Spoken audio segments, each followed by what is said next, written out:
President Trump responded with a tweet this morning, and here it is. Quote, after allowing North Korea to research and build nukes while Secretary of State Bill Clinton, also crooked Hillary, now criticizes. I love his tweets. Joining us now, Fox News contributor Rachel Campos-Duffy. Rachel, thank you so much for being here. I'm not surprised. You know, look, we know what Hillary Clinton's going to say, but I will, in my mind, after 8 years of apologizing for America's actions, we finally had a leader who went in front of that group and told it as it is. What was your reaction? He absolutely came off very strong. And if you further watch that interview, Colbert asked her, well, what would you say? Yeah. And this dribble came out. I mean, the same stuff that got us in the place we were. When I watched that interview, I came out going, thank God she's not president. Thank God we did something different this time. Because I think Donald Trump doesn't have a lot of options, thanks to her, thanks to Obama, and frankly, thanks to George Bush.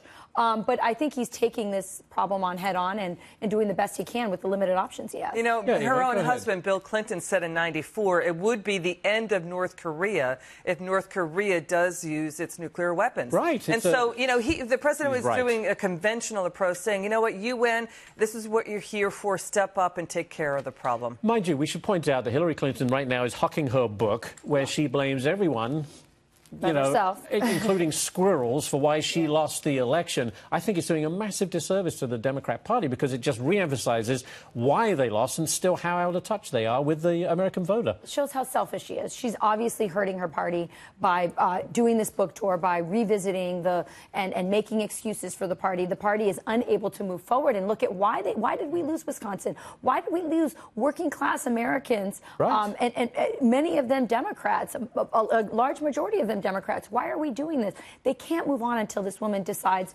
to really... needs to step aside. They keep looking backwards. As my kids say, their favorite movie's Frozen. Let it go. We'll sing it in a minute. Another one for you, Rachel. Nearly 180 professors at UC Berkeley are calling for a boycott of a free speech week on campus. I can't even believe I'm saying it. They call it a threat to students' physical and mental safety. Are you kidding me? The birthplace, or at least one of the revered campuses in this country of free speech, and yet that's what we're getting from the professors. Right. They also called in counselors to counsel the kids because they might, you know, be so traumatized by Free Speech Week.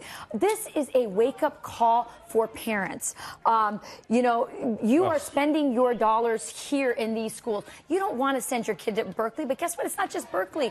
This illiberal intolerance is spreading all across universities. So be very good consumers of where you send your kids to school, and don't think that because you raise them up right that they are immune to the indoctrination of the left. They have mastered this. They are good at it. They will take your kid and indoctrinate them. That's why we see what we're seeing there. And by the way, taxpayers are funding this. I know. You know, why are we funding this kind of behavior?